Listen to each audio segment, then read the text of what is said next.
Have you ever thought to yourself, screw society, let's live out in the wilderness so we don't have to pay taxes and deal with all the societal BS? Well, some of the people on today's list have. They've decided to leave civilization and become one with nature. Starting off this countdown, we have Richard Proenneke. Richard Proenneke retired from the Navy and decided to become a naturalist. So he built his own cabin high in the Alaskan mountains, and he lived there alone off the land for nearly 30 years. He survived by hunting, fishing, and growing and gathering his own food. Only occasionally would he have some supplies flown into him. In fact, he even filmed what it was like living there, which was later re-edited and made into a documentary, Alone in the Wilderness. In 1999, at 83, he left his cabin and moved to California to live with his brother Jake. In 2003, he passed away from a stroke. In our 9th spot today, we have Christopher McCandless. Christopher McCandless was a 24-year-old American adventurer. In 1992, he set out for another wild adventure. Except this time, he decided to traverse the Alaskan wilderness and live off the land far from civilization. It was just him, his camera, and his journal, which he would use to document his journey. He was in the wild for 113 days before he sadly passed away.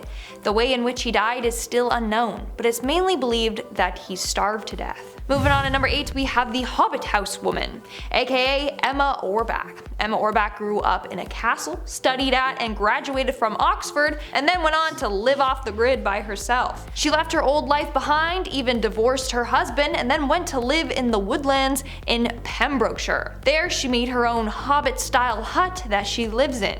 She grows her own food, even produces her own power. She said she needed to find peace in a society dominant of males, and living there has allowed her to do so. She even has her own farm animals that she cares for, including horses, goats, and chickens.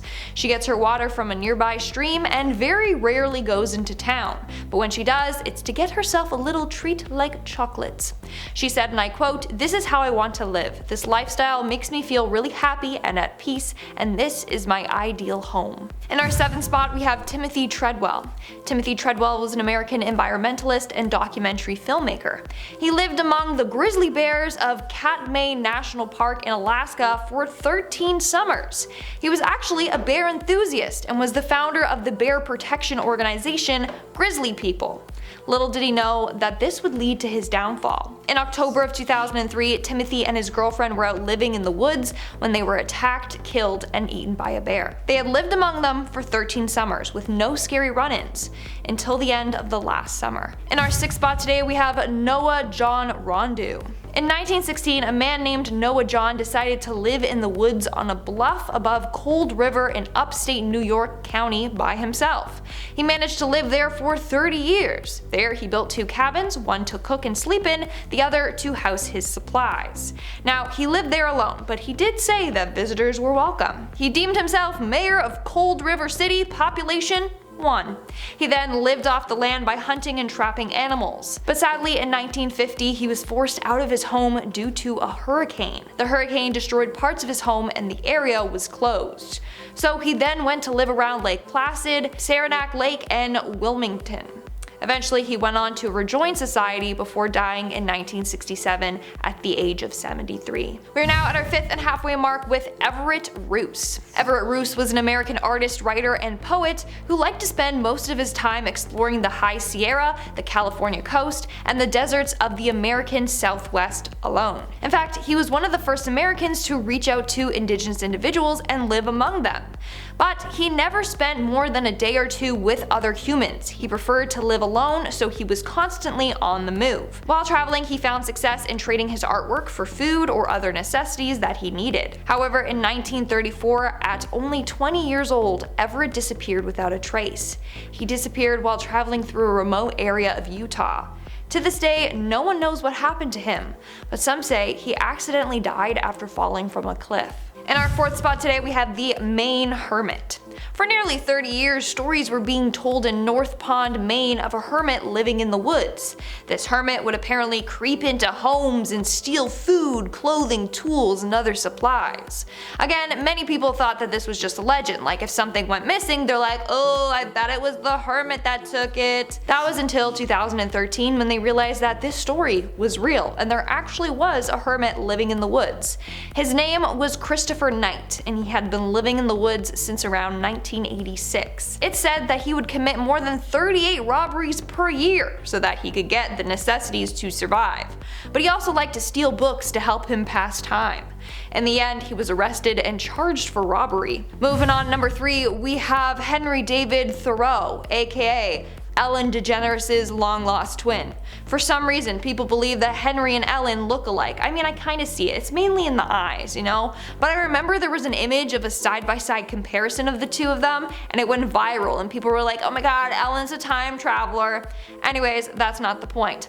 Well, Henry was an American author, naturalist, and philosopher. He's probably best known for his book titled Walden, which is about the time he spent living alone in a cabin in Massachusetts. Basically, his goal was to isolate himself from society so that he could gain a more objective view of it. He lived in a cabin for about 2 years before re-entering society, and after doing so he became more independent and apparently went through a voyage of spiritual discovery. Coming in at number 2, we have Father Maxime. The Qavtaradze pillar is a massive 40-meter or 130-foot pillar composed of limestone rock. On top of the pillar is one of the most sacred as well as isolated places on Earth.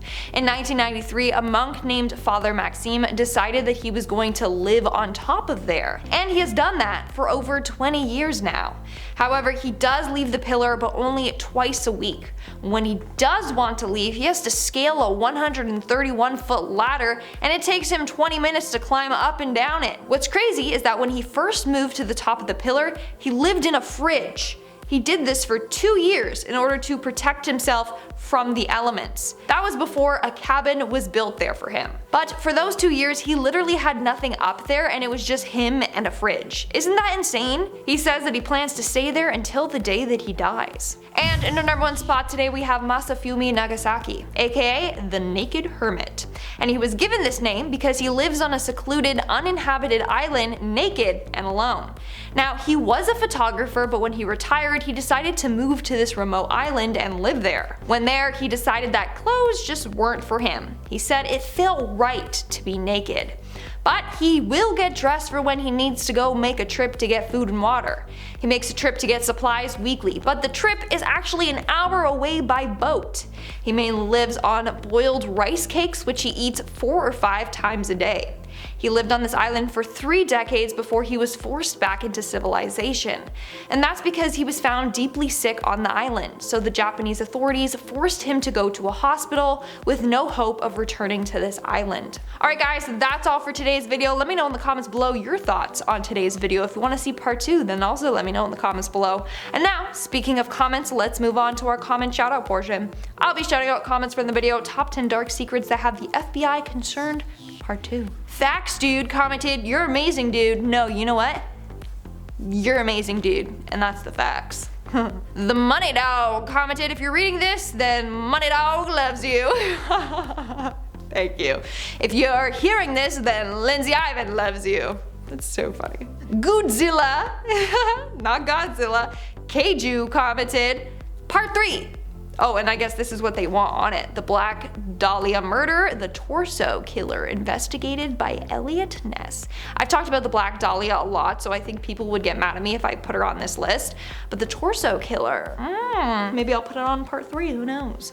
Alright guys, that's all the comments I'm shouting out for today's video. Make sure to comment something down below for a chance to be featured in my next comment shout out. And as always, don't forget to give this video a big thumbs up and subscribe to Most Amazing Top 10 for more amazing videos. I've been your host, Lindsay Ivan, and I'll see ya when I see ya. Bye.